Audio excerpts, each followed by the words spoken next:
Last time we met, we were looking at chapter 6, statement 2. As if you remember, when we looked at chapter 6, statement 2, I said that insofar as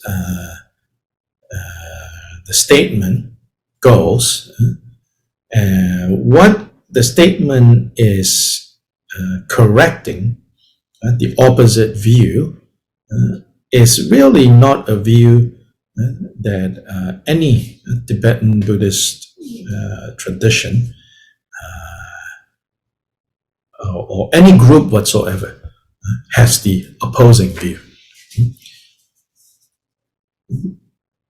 Almost all the other statements, almost all the other Vajra statements is correcting some kind of subtle sometimes and sometimes less subtle, more gross misunderstanding of the Dharma. Almost all the other Vajra statements is speaking to some kind of wrong view that certain groups entertained or kept, that came to Kyobpa's attention. Like I have described in the past, because so many people came to Drikung Valley to practice meditation, to learn meditation from Jigten Sumgon and Jigten Sumgon's disciples. So in that community, it's not just only Jigten Sumgon that is serving as a guide. Of course, he was the guide of all guides. But considering that there were so many people there, not everyone, could go and directly consult with him. And so there were also senior disciples. So anyway, with lots of people coming and going, of course, also a lot of people stayed there, but there were also people who came and went. So in some ways, it's also a very vibrant community. New ideas keep arriving from outside. And some of these ideas, expressed by people who recently came from elsewhere, Kyobpa heard them talking about it, and then he made a statement about that. And often it is to correct some kind of mistaken view that has been expressed. In the case of 6.2, the opposite position is clearly not something that any group held. So what does 6.2 say? Again, right? It says all phenomena of samsara and nirvana are only appearances of one's own mind. So the opposing view is people claim that the manifold appearances are unconnected with the mind. So who are these people? We are not able to identify with this group or that group because really no group, But even though there were no group, organized or disorganized, that have this idea that, appearances have nothing to do with mind, And so no group, right? No lineage, no tradition actually believes that. But this statement, in the commentaries, it says, this Vajra statement is really, really, really, really important. Because the opposing view is the view that you and I are stuck in. Nobody taught us. You could say this is the co-emergent ignorance, which is appearances and mind are not connected. We're like, bad things happen. Why does it happen to me? Or even, forget about bad things, We wake up, maybe, we had a heavy dinner last night, but then we forgot, Anyway, we woke up feeling everything aching, And then you think, what is going on, man? I didn't sleep at all. You know, and totally, don't believe, forget that the appearance of body aching. Body aching is an appearance. It's a tactile appearance. Appearance is not only sight, okay? Appearances refer to the 6 types of experience of the senses: sight, sound, smell, taste, touch, and intellect. All those are appearances. Even though in English, right, the word connotes sight only. But know that the technical term for appearances, is referring to all sensory experiences. So the body aching, and the mind becoming down and, slightly unhappy, not satisfied. And then if we're not careful, we start recruiting other things to join this story, right? Instead of like, oh man, shouldn't have eaten that last slice of pizza last night. Instead, we go in the direction of, oh, what have I accomplished this life? Kind of pathetic, Then that story keeps growing,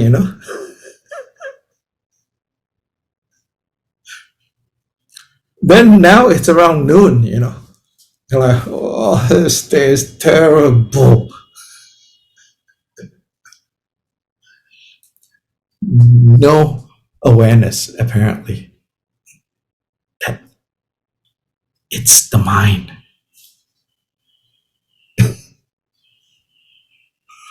So all of us hold the opposing view that the manifold appearances that appear to us are not connected with our mind. But here the Vajra statement says, all phenomena included in both samsara and nirvana are nothing but your own mind. Your mind is experiencing what your mind projects. And where is this happening? It's happening in mind. So the subject, the perceiving subject, that experiences happiness or suffering. Either, not just suffering, The perceiving subject is an aspect of mind. And the perceiving subject is not one subject only, right? The one that woke up this morning with the body aching because you didn't sleep too well.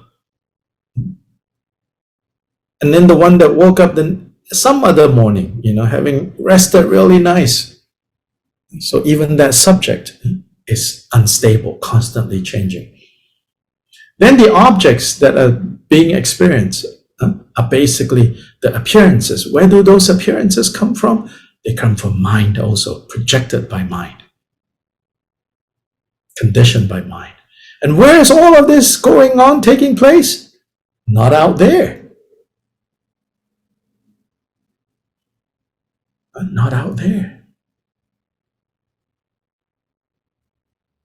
As I often like to joke, where is happiness? Oh, happiness is in Tuscany. No. Where does happiness take place? Oh, it takes place in Tuscany. Where does suffering takes place? Suffering takes place in, getting stuck in traffic in Guatemala. But no, it doesn't happen out there. It's happening in mind. So this is what this statement is saying to all of us, Like we all hold the other view. So that this statement In fact, in one of the commentaries, it says, this single statement basically encompasses all the other 150 statements of the Gongchik.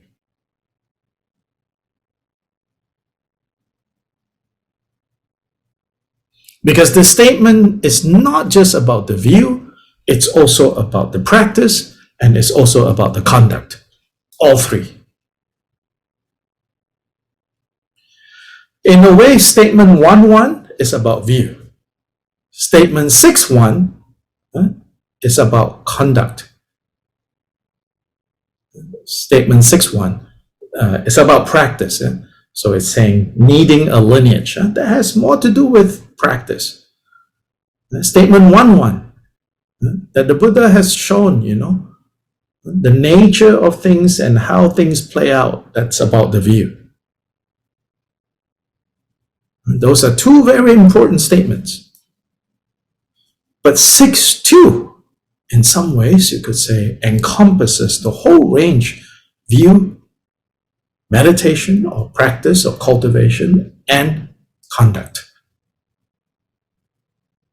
How does conduct means, how do we go about in the world? All three are to be found in this one statement, 6.2, that could also be translated as all phenomena included in samsara and nirvana are but one's own mind. All phenomena of samsara and nirvana are only appearances in one's own mind. So the first thing to say here also is, don't take this statement as some kind of Buddhist ontology. So very big word. Please look it up, Google now, ontology. So if I have to explain, I will do a bad job and it will take a long time. Okay, so ontology. Don't take this statement as some kind of, don't take this as an ontological statement. Meaning, briefly, it is not talking about, is the bed really out there or just up in my head? It's not talking about that. It's not talking about, the shopping mall that I went to this morning. Actually, it's just up in my head. No, it's not talking about that. That will be ontology, which is like, where are things? Are there really external things or not? It's not talking about that.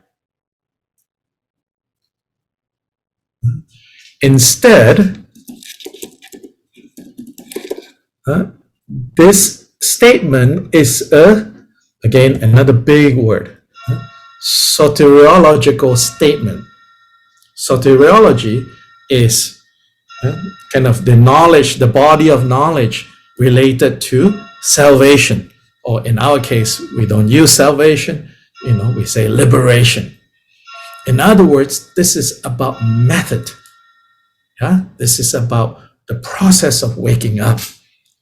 Insofar as waking up from the confusion of samsara, we need to see how all phenomena of samsara and nirvana are but appearances of our own mind.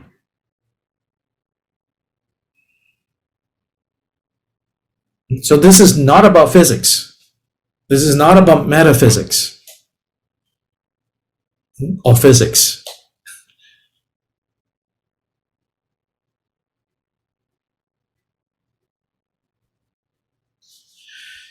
And so here, in the bigger Gongchik book that we have, which is translated by Professor Zobich, it contains a translation of one of the long commentaries written by Drikung Dharmakirti. And then he also provides in his notes section interesting notes taken from two of the earliest commentaries on the Gongchik, which is the Dorshema and the Rinjangma.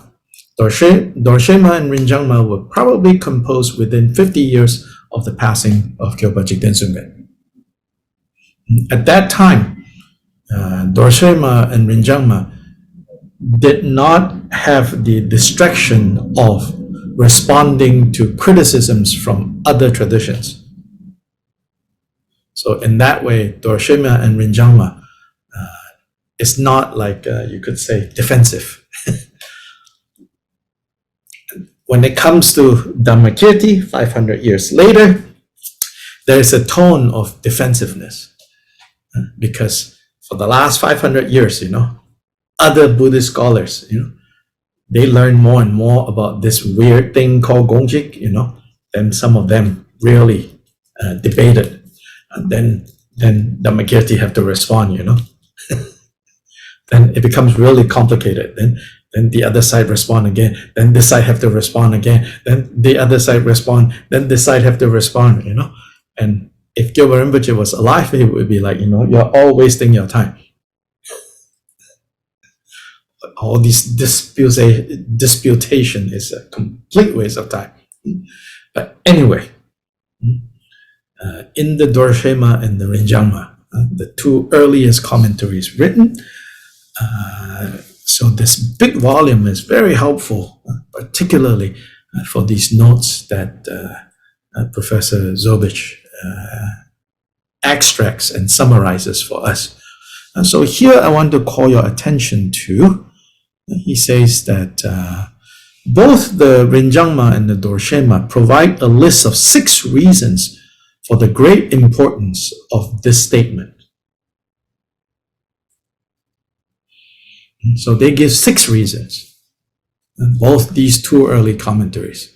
We're not sure, if one of them read the other one and then replicated this, or both of them heard teachings from a common source that talk about these 6.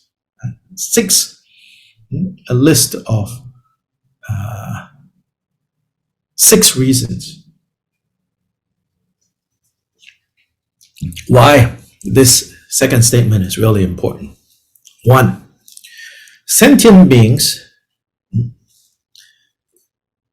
go from lifetime to lifetime basically due to desire and hatred. Desire for what they like, hatred for what they don't like. So like and dislike. But if they understand that appearances are only the mind, that whatever sensory experiences that you have is simply your mind playing out karmic patterns that you have created, if only we understand that, then the objects of desire and hatred vanish. Whatever we like so much, whatever we don't like so much, we will understand it's not actually out there. Yes, there is a particular politician perhaps that's out there, very clearly out there, but your love or your hate of that person doesn't exist out there. It only exists in you.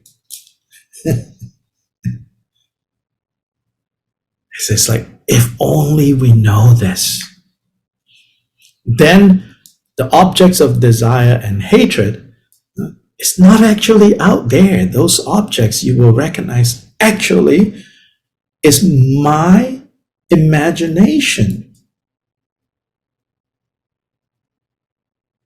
Yes, you could say, well, but my imagination has been verified with 50,000 other people. But nonetheless,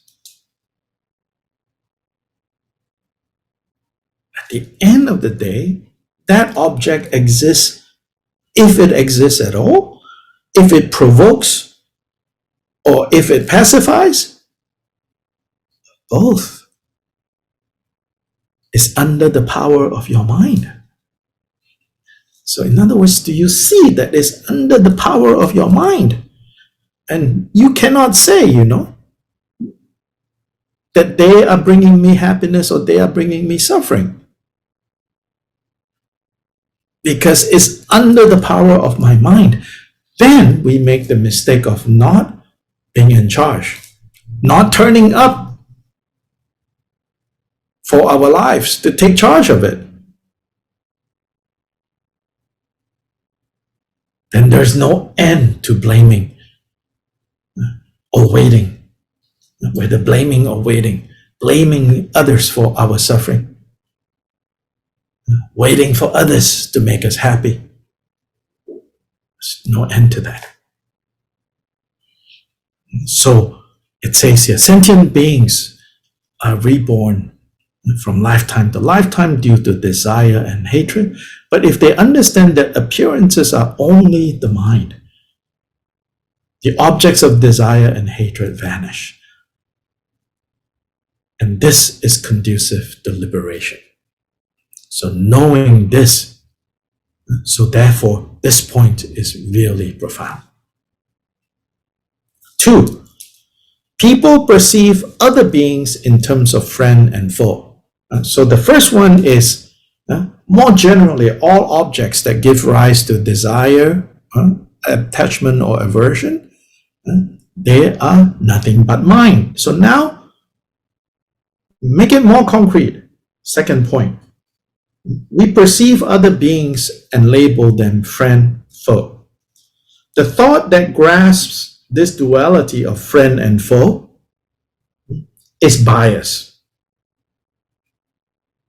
Because of the bias, then we grasp friend and foe.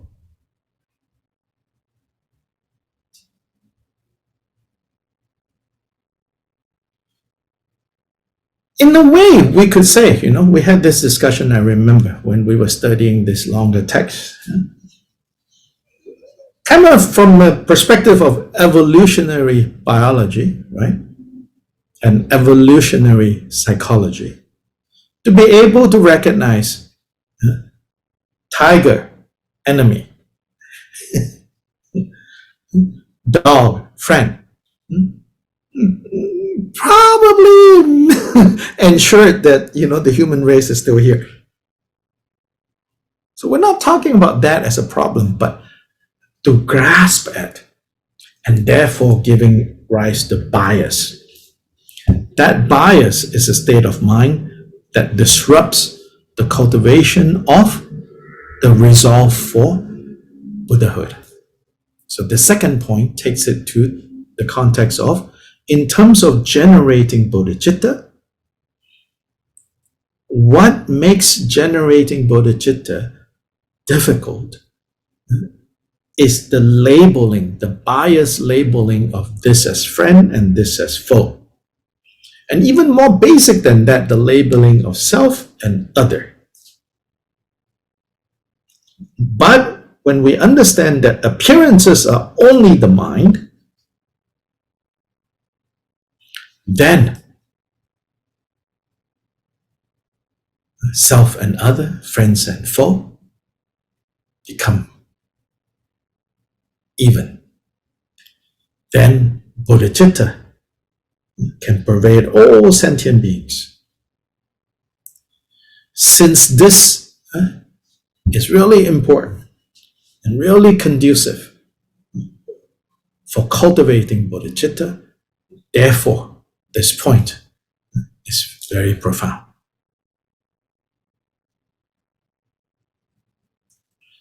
Third, if you understand that appearances are the mind only, then you understand mantra practice. You understand how secret mantra practice works, which is the accomplishing of this very body as the Buddha body, without removing or adding something, without removing something impure or adding something pure. Since this approach allows you to practice secret mantra, this point is very profound. So when we did the Avalokiteshvara, particularly that last praise, the molten lava ground is the lotus pond. The bull-headed Ava, which is Lord Yama, is Avalokiteshvara. strike, strike, kill, kill, are actually the sounds of the sixth syllable. That is talking about the mind. Appearances arises from the mind. Those appearances that are harmful, we can remove. Those appearances that are helpful, we can increase.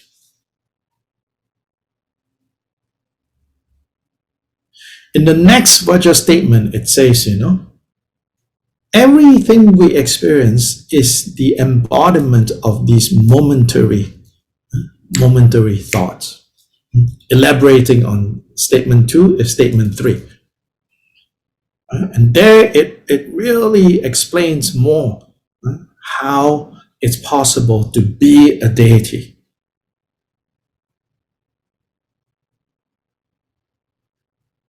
That in one moment, you could appear in the form of deity. And those beings, that are more sensitive. We humans are not so sensitive. Then even among humans, some are more sensitive than others. Right? Some people can immediately feel, oh, something is wrong with this person. Some people completely oblivious. Some of us are very sensitive to other people's feelings, other people's emotions, for good or for bad, Sometimes it's good, sometimes it's bad, because you get so easily influenced by other people's mental states, right? So beyond this, there are beings that don't see us, like don't see us the way we see us. They see our mental bodies. So particularly those beings, if we meditate on ourselves as Avalokiteshvara, they can see the change, even if we cannot see the change. And then when they see us as Avalokiteshvara, they become happy. They feel the compassion. So they come around us. And so they support us. And they protect us.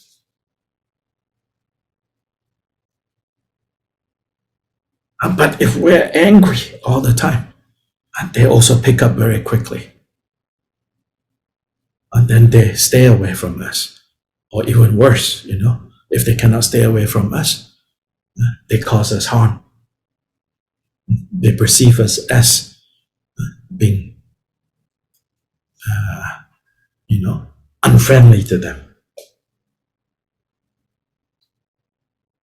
And so this is all related to secret mantra methods of immediately transforming the space.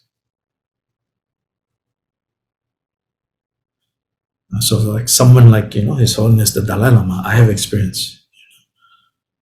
He comes into a room, no matter how kind of like things unhappy or whatever, he comes into the room, immediately the whole room changes.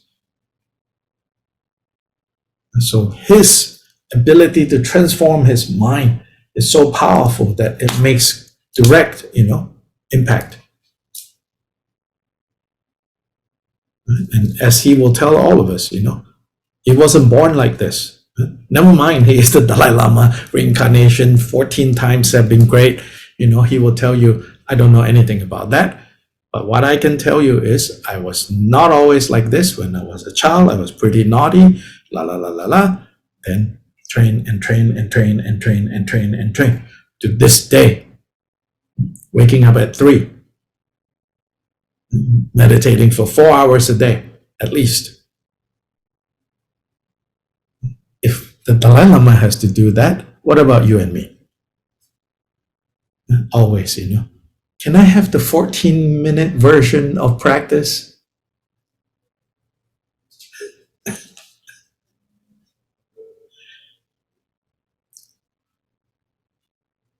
Then when we sit, we imagine I'm like the Dalai Lama.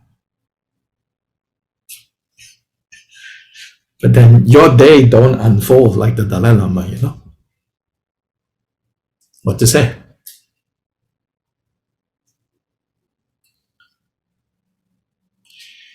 Four, the supreme and common siddhis arise from devotion to the authentic Guru. This devotion must be one that realizes the creator of everything good, the pure deeds of a Buddha, or even any pleasurable thing to be none other than the Guru. Such devotion arises from understanding appearances to be the mind. This Guru is the Guru that is your mind, which is also the external Guru that shows you the nature of your mind.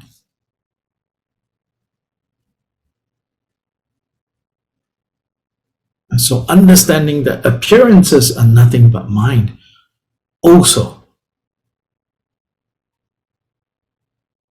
helps you to understand that all the qualities that arises is due to the Guru.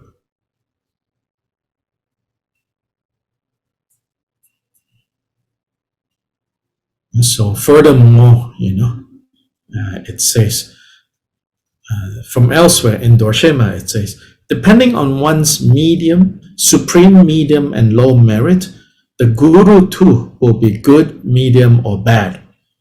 And thus, if one perceives a Guru who is lacking in characteristics, that is an appearance caused by one's own lack of the roots of virtue. And so then you will keep meeting Gurus that are bad or medium at best and very hard to meet good, because you will not be able to experience such Gurus because of your own lack. Because the Guru is none other than the appearance of your own mind.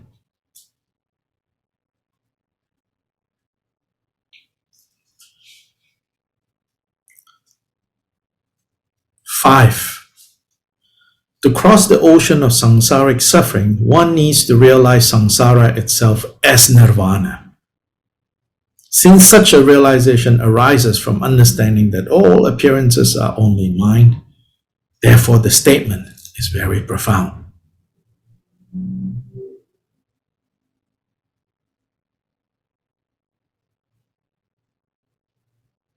Six, understanding that all appearances are only the mind, the most minute cause such as offering but a single flower can become equal to the sphere of reality, the sphere of beings and the deeds of all the Buddhas of the three times.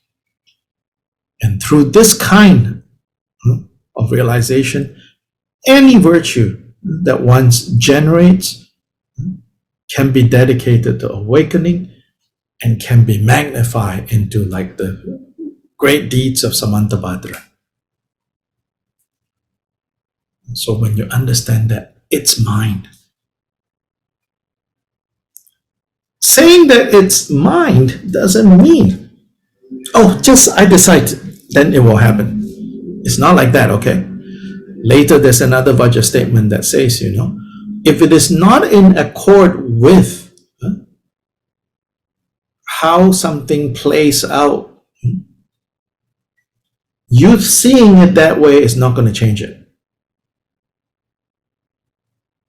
And so there is an important point to kind of qualify the statement when we say, everything is mind.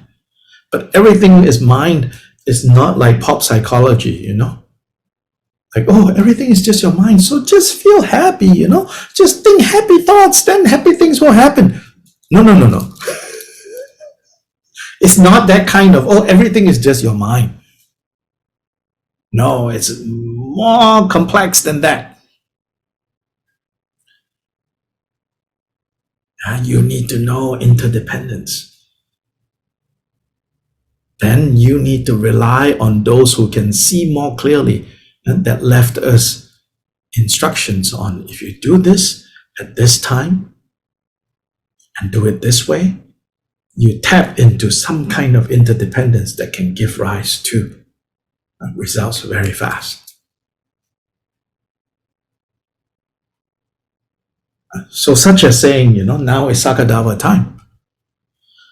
Is there something like inherently magical about this time? Not exactly like that. But through the interdependence of Buddha Shakyamuni doing what he did on this month, when our earth, right, is orbiting the sun in a particular position, at that period of time, Buddha Shakyamuni accomplished all these great deeds. And so that's one piece of the interdependence. Another piece of the interdependence is us trusting and having faith inspired by Buddha Shakyamuni. And then remembering the instructions that says, during the time of Sakadawa, if we create more virtue, that virtue can be magnified and dedicated. Even small virtue of offering a flower, one leaf of flower, giving a morsel of food to an ant, and one little morsel of sugar to an ant, and thinking, may this bring benefit to all beings everywhere. The merit can fill all of space. Question is, do we know how to do it or not? Will we do it or not? And during this time, you might hear, like our teachers or our guides directly, indirectly telling us, it's good to do this, it's good to do that. Comes in one ear, goes out the other ear. Then you miss out. Like, yeah, it's all just mind, so I'm just going to sit here and think about it. That's not what the meaning is, All appearances are but mind. No, it's more complex than that. But that's the underlying principle. All appearances of samsara and nirvana are nothing but mind. And mind itself is without essence. To practice that, to realize that, is what the path is all about. And then, to practice that and to realize that, using all the different methods that we have been given, we then sharpen our tools and gain the power, the ability to help others. Why is it, surrounding these great masters, it seems like magic happens, what we call magic? It's because they accumulated, they brought together the interdependences, so that when others come into their orbit, their interdependence can ignite your interdependence more easily.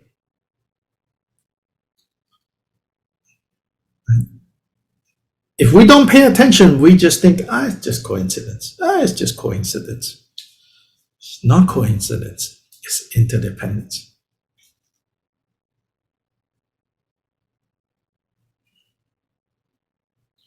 I saw on Facebook somebody wrote a quote from a secular, from this, secular or not spiritual as well, meaning not from a traditional Buddhist source, but Mary Oliver, spiritual and special in her own way.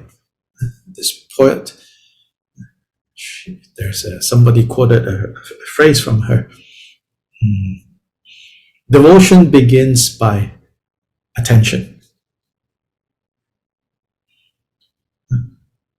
Paying skillful attention. That is the beginning of devotion. So we talk a lot about devotion, especially in Gagyu. Emphasize so much devotion and sometimes very confusing. I don't know what it means. Pay attention. Be present. Pay attention to the Dharma. Be present to the Dharma. Don't take for granted, really from the bottom of your heart. Any Dharma that comes to you, pay attention. Skillful attention, not obsession, not dissection. Presence. The way we give attention, skillful or not skillful, some parents obsess over their kids. That will not lead to devotion. That leads to control. That's about your stuff, not really about loving your kids. But when you are present, when your attention is there, that's devotion. So devotion to the Dharma, devotion to your own process, devotion to the Guru. This is all the same thing, So anyway, I thought it's important for us to go back to look at this statement too. Even though it's not refuting any particular group, it's the ultimate refuting of our confusion.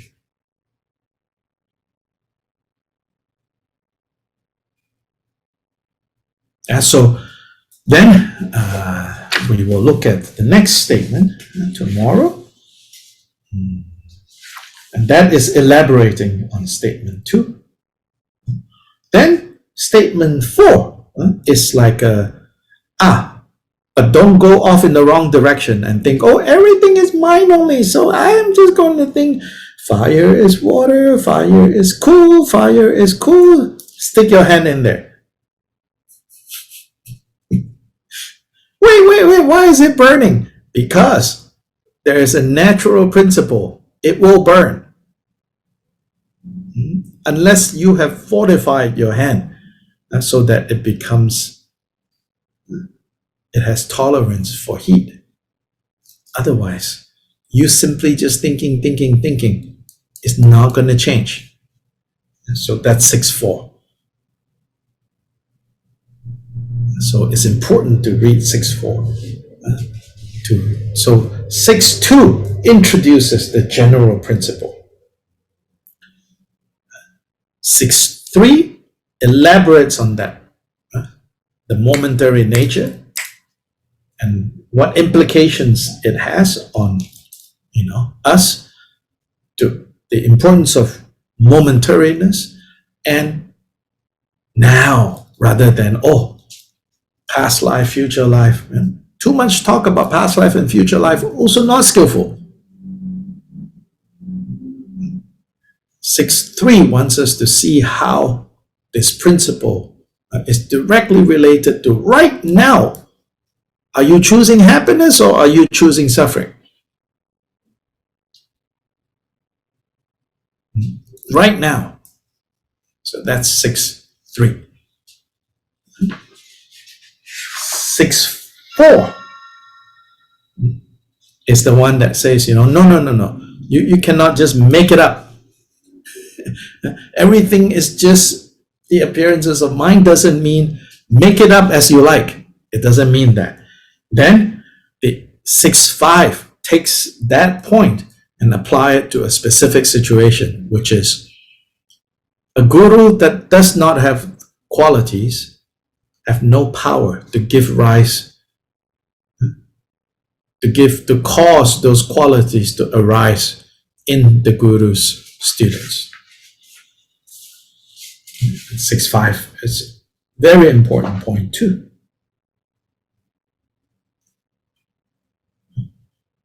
There we will also look at, another point, not in the Gongchik, somewhere else, more general teachings that says, if you have devotion to a dog tooth, even the dog tooth can become a Buddha relic. Yeah, I'm sure you have heard about that. So 6.5 is balancing that teaching. Because that teaching, like even dog tooth can become a Buddha relic if you have devotion, can also lead to people doing ridiculous things. And then so-called gurus taking advantage of students like that. So 6.5, Jigten Sumgon says, Basically, 6.5 is saying, when you want to make a tata, these statues, right, of deities, you use a mold, right?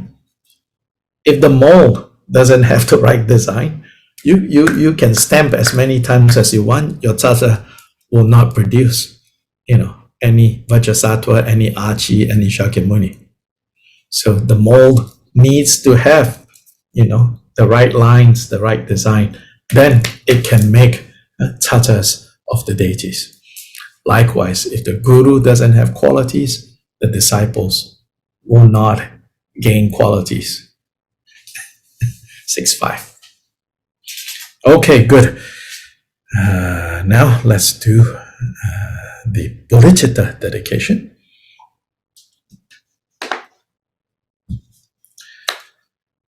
Changchu sem chorim poche Nage panam ge gyuchi ge panyam pa me payam gone gongdu bewarshu.